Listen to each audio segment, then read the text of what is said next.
Binibentahan daw ng unclaimed parcel sa isang shop sa Quezon City. Pero paglilinaw nila, mystery items lang ang laman ng mga nakabalot nilang paninda. Para bigyan ng mukha ang balita, Mobile Journal Ivan Tarinque. Umani ng libu-libong views online ang video na ito kung saan sinasabing may bentahan ng mga unclaimed parcels sa Quezon City. Sa video, makikita ang patong-patong na itim na plastic na sinasabing mga unclaimed parcels na mabibili sa halagang 49 pesos each. Pero nang puntahan namin ang lugar, klinaro ng mga staff na hindi unclaimed parcels itong mga to, kundi mystery items lang. Hindi naman po siya totally unclaimed parcel po. Kasi po ang unclaimed parcel po is meron po siyang way deal. Ang mga mystery items na ito ay sadyang dinala sa kanilang bodega at ibinibenta sa halagang 49 pesos bawat isa. So ito yung mga sinasabing unclaimed parcel. Pero in reality, mga mystery parcels lang naman ito na pwedeng mabili for 49 pesos. At pwedeng hawakan pero hindi nga lang pwedeng buksan. Ayon sa mga staff, galing sa iba't ibang parte ng bansa ang mga item. Pero ano nga ba ang laman ng mga ito? Mystery din po sa amin. Mystery din po sa iba. Kasi hindi rin po namin alam yung laman po ng ating mystery parcel. Kadalasan daw, lotion, damit o laruan ang mystery sa loob ng itim na plastic. Pero paminsan-minsan, meron daw mapapalad na nakakukuha ng cellphone. Paalala naman ng ating legal expert, siguraduhin alam kung saan nanggagaling ang mga mystery items.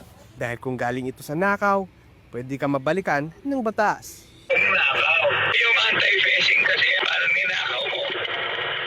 Binenta mo. Napakadali talaga mag-shopping ngayon. Ilang pindot lang, naka-order ka na.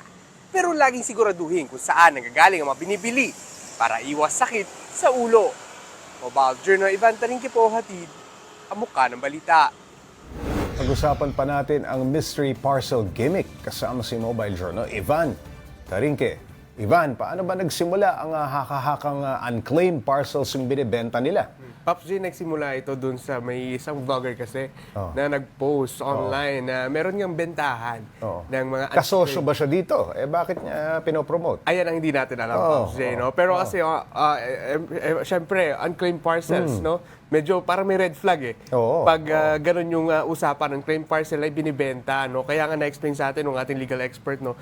Pag ganitong usapan, no, kailangan cleared muna, no? Kasi may talagang proper way kung paano pagbibenta ng mga unclaimed parcels. Gaya ng sa Bureau of BOC.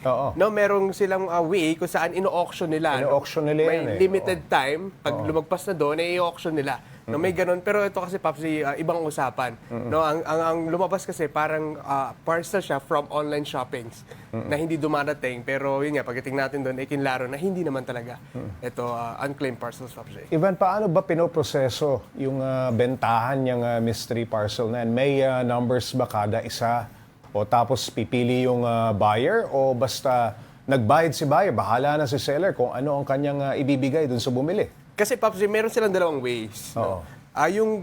Merong walk-in, so pupunta sila dun sa mismong shop at sila mamimili kung ano yung gusto nilang iuwi. No, usually, nasa 10 to 15 daw na items. Pinapapili. Inibili.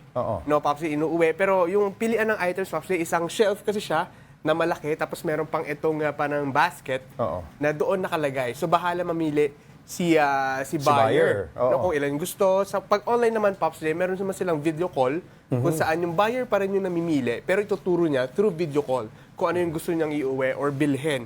No, and yun nga, ganun yung process, Pops, and yun nga, wala naman limit daw sa pag gaano karami yung gustong bilhin ng isang tao. Pinuntahan mo mismo itong lugar no, kung saan merong mga naka-plastic na mga mystery items. Ano? Ikaw ba nasubukan mong magbukas ng mystery parcel nila o parang tansya mo ba sulit yung 49 pesos? Actually, Pops, yung explanation naman sa atin dun, it's either 49 pesos yung worth nung laman ng parcel and pwedeng tumaas, pwedeng bumaba. No, it's a mystery, no? Swertehan na lang talaga. Pero kanina kasi, Pops, may mga nakita tayo talagang bukas na. No, kasi Ano naman ang itsura? Anong nasilip sa mo? loob, Pops, may nakita ko may chopping board, may nakita ko may mga lotions, no, may iba't ibang Na may mga definitely libro. less than 49 pesos. Actually, Pops, yung iba, it can pwede tumaas, pwede bumaba, pero yun nga, pero depende kasi, Pops, talaga doon sa parcel na na kukunin mo, no? Kasi pwede namang hawakan. So, nasa iyo pa rin talaga yon kung sa tingin mo, swerte ka o hindi. And yun nga, Pops, meron daw mga chances na minsan naglalagay ng phone o may phone yung isang parcel. So, swertihan na lang talaga pag nakakuha ng Pops. Ano naman ang usual na review, Ivan, ng mga ibang bumili ng mystery parcel? Pops, kadalasan kasi pag bili nila, nagbabayad pa lang sila, binubuksan na nila. No? So para kasing may thrill. Nakasimangot ba nung nakita? Ha? Hindi naman, Pops, pero syempre, they know what they're ginagawa Getting nila. into, oo. They know what they're getting into. No, 49 pesos. Ano ba expect mo sa 49 pesos? Oo. Syempre, mahirap naman tumaas yung expectations mo ng yun lang yung binayad mo, no? Pero usually kasi, Pops, excited yung mga tao, and yan, no, meron kasing thrill. No, parang magugulat ka na lang, ano ba talaga laman nito? Ano ba makukuha ko? So merong excitement from them para malaman niya kung ano yung kanilang nakuha. Malinaw na gimmick lamang ito, no? Para maibigay mo yung 49 pesos mo. Okay, may supplier ba sila ng mystery parcel nilang tinatawag? O itong shop din mismo yung nagbabalot at ang gimmick nila ilagay sa itim na package? Papsi, base sa kanila, dumadating na sa shop nila na nakabalot itong mga items na ito. So, no, technically, wala sila alam, di nila alam kung ano yung talagang nasa loob nung mga, yung loob nung nasa mystery parcel na ito. No? Sinasabi na lang, nalalaman na lang nila. Kasi after nga magbayad, Pag binubuksan mismo. nagre-reklamo na yung bumili, nalalaman nila na, ano ko, pangit pala yung Pag nakita item. na chopping board yung laban. So, ganun ba? Baka gamit pa yun, ha?